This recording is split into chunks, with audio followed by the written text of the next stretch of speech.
Hey, hope you're doing well. Um, it's been a little cloudy out here and rainy, as you can tell from the background. Kind of muted light out there, and went for a short run and had a little rain.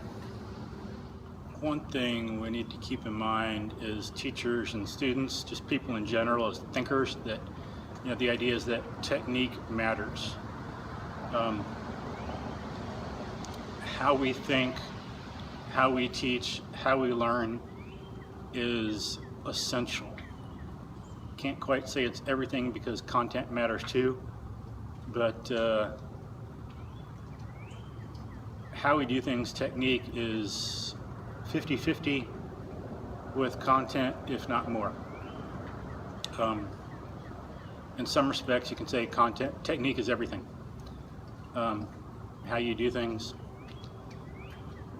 You can also take some other things. For example, think about any other area you want to pick. Accounting, government officials, martial arts, baseball, tennis, billiards, military, shooting, playing tennis, exercising, being a coach for somebody. How you do things and the techniques you follow make a big difference.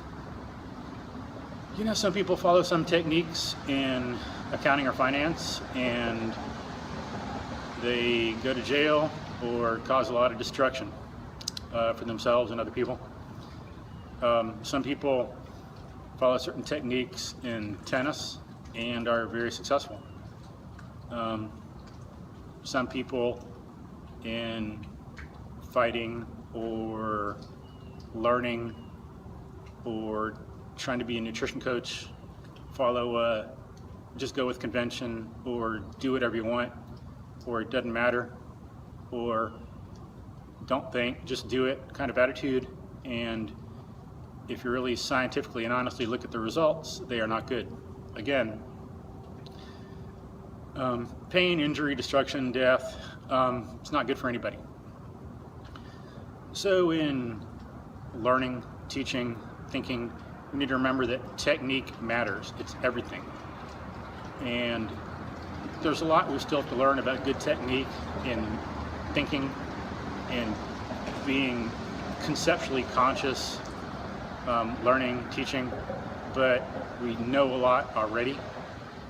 Sometimes some things that were learned have been forgotten or ignored, evaded, or fought.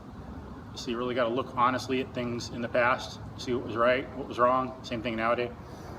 So having done that broad survey, and you got to think about it a little more on your own, get your own concrete examples, see how it matters, make sure this generalization I'm using is correct.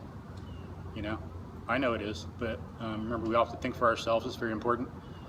Just as Martin Luther King said in a essay on education in 1947.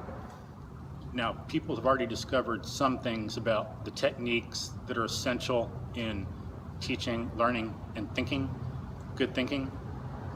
And those techniques are logic, critical thinking, induction, integration.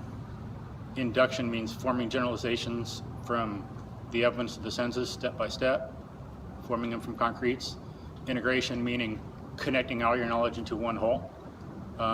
Hegel was wrong on most things, but that's one thing he was correct on. The true is the whole. Connecting knowledge is very important to making sure what we know is true and to avoiding contradictions. Contradictions cause us to want to do one thing and do another, and to clash with our actions and values. Contradictions aren't just some la thing in your head. They are some thing that affects our practical action and value attainment. Now for induction, you can get a start on that by looking at Mill's methods of induction. There's some really good information, but that's just a starter, because induction involves a lot more than what he says there. but it does help you get some good ideas and techniques for thinking about how we form generalizations. And related, it's related to how we form concepts too. If you look at the Herbert Priestley book, Introductory to Physics, it shows how physics was developed step by step through history. And that helps you understand induction really well. Looking at how things develop through history, in essence, shows the steps we needed to reach before we could reach a higher level generalization or reach a higher level.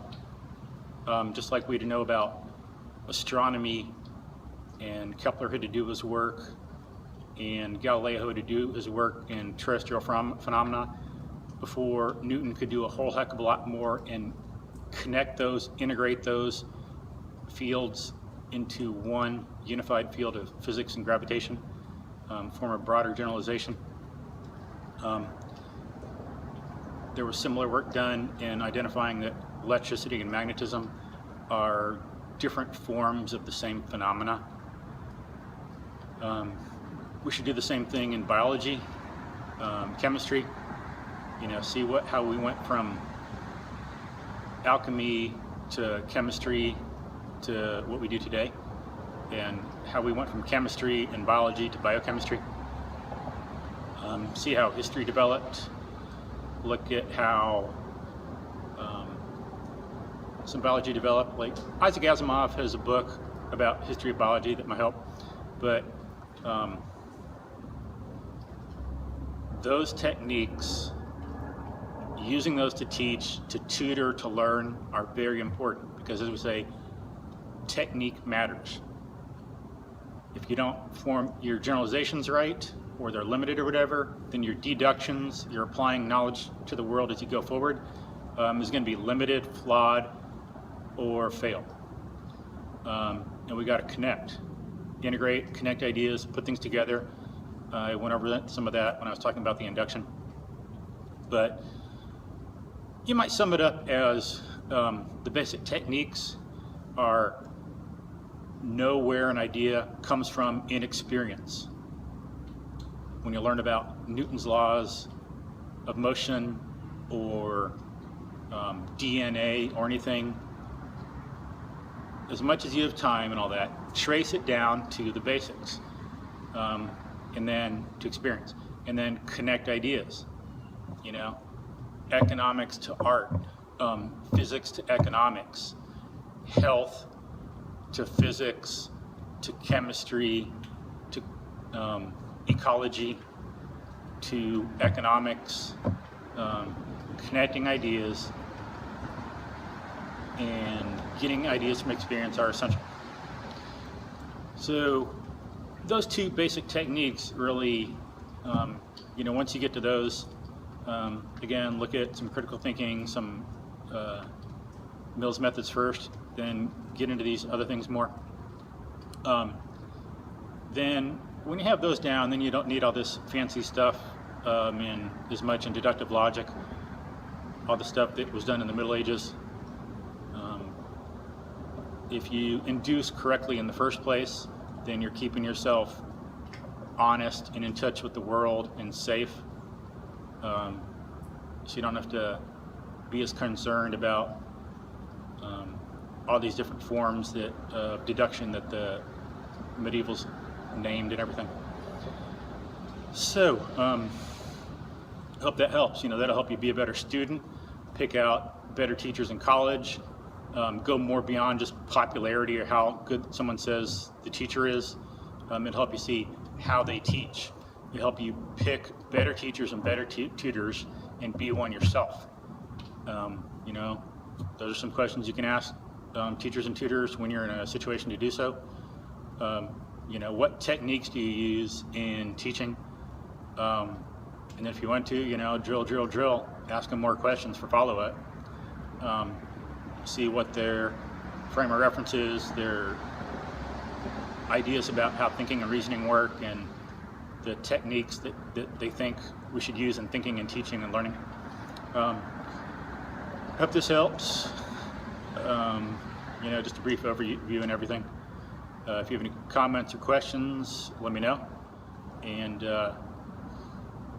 if you want some tutoring that can help you really learn these techniques and thinking, give you a better life, make you a better student, better adult, better worker, give you a better life, I'd be glad to help, would love to.